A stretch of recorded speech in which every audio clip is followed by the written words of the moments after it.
Bosnian Serb forces are now under orders to hold a defensive line in northern Bosnia.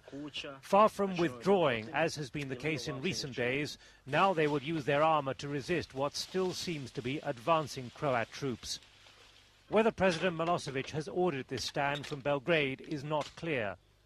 But Serb forces in this area near Bosanski Novi fired at NATO warplanes, and the self-styled Serb warlord Arkan is now known to have crossed into Serb-held Bosnia with his paramilitary hit squads. Bosanski Novi, for example, has been under heavy Croat shelling, but Serb forces are still in the town 30 miles west of Banja Luka and are not withdrawing. Yet not far to the south and just 15 miles from Banja Luka, Croat and Bosnian troops have now seized what was left of a Serb arms depot following recent NATO airstrikes. These are new weapons and military materiel for the under-equipped Bosnian 5th Corps and their delighted General Dudakovic. The weapons will stoke a military advance which, despite yesterday's announcement by Croat President Tudjman of a halt, seems still to be moving forward and gaining ground.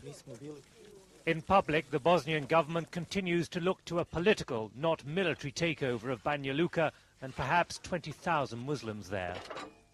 We are not looking to, in any way, encourage the population of Banja Luka to leave. In fact, we would like to encourage them to stay by saying that their safety will be assured from military action. Yet, on the ground, the signs suggest otherwise. There is piecemeal evidence today that Bosnian Croat forces have pushed forward the confrontation line towards Banja Luka, beyond Bosanski Novi and Sanski Most.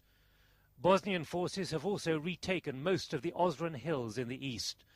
More significant, Croat artillery has been firing from Croatia across the Sava River, and special forces have infiltrated Serb areas around Bosanska Dubica and further east too. Serb forces in Bosanska Dubica say Croat guns have been shelling the town for days to open up a northern front and weaken Serb resistance here. 20 civilians were killed in the town. This is the evidence of the Croat Special Forces operation by a squad known as the Black Mambas, along with pictures of their bodies too mutilated to broadcast. If or when the Bosnian Croat Federation takes control of towns like this, there are signs that bitter internal federation disputes will then result. We now know that yesterday's meeting in Zagreb between Presidents Tudjman and Izetbegovic was dominated by furious argument. It was not over American envoy Richard Holbrooke's efforts to make peace with Serbia.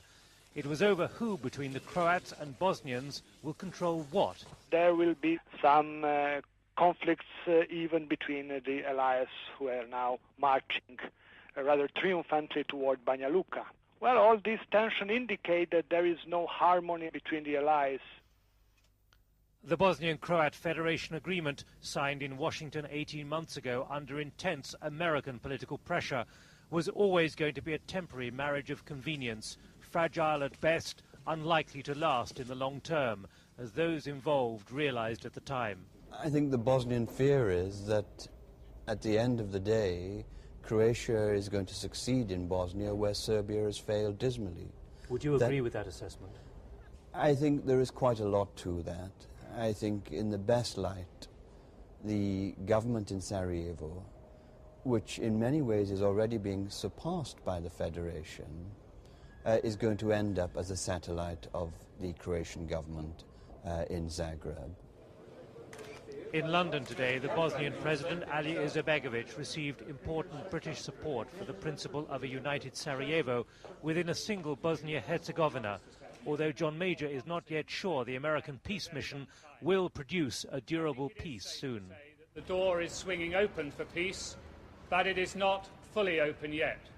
We hope very much that it will be possible to open that door entirely. Croat heavy guns have done most of the heavy fighting. The Bosnian government has not hidden its delight, but there is a new situation on the ground, and with it new complex political and military realities which may yet prove